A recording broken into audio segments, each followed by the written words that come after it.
ఎల్బీనగర్ పరిధిలోని శాతవాహన నగర్లో సీతారాముల కళ్యాణం అంగరంగ వైభవంగా నిర్వహించారు. సీతమ్మ తరపున ఇంగువ కృష్ణప్రసాద్, అరుంధతి దంపతులు, శ్రీరాముడి తరపున పర్వతాల చంద్రశేఖర్ రెడ్డి, సులోచన దంపతులు కళ్యాణ తంతు నిర్వహించారు.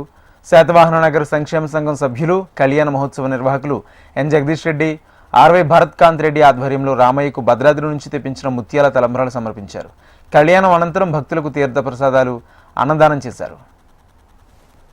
ముత్యాల తలంబ్రాలు స్పాన్సర్ చేశారు. వీటిలో కొన్ని భద్రాచలం నుంచి కూడా వచ్చినవి. భద్రాచలం నుంచి వచ్చిన తలంబ్రాలు కూడా స్వామి వారికి ఉపయోగించే తలంబ్రాల్లో కలపడం జరిగింది. యూత్ అసోసియేషన్ వాళ్ళు ముత్యాల తలంబ్రాలను స్పాన్సర్ చేశారు.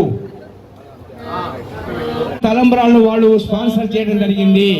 కాలనీ వారి తరఫున కాలనీ ధన్యవాదాలు తెలియజేస్తుంది. అదేవిధంగా యూత్ అసోసియేషన్ వారికి మన సీతారామచంద్రులు తప్పక వారికి ఆయుర ఆరోగ్య ఐశ్వర్యాలన్నీ కూడా ప్రసాదించాలని కోరుకుంటున్నాం. యూత్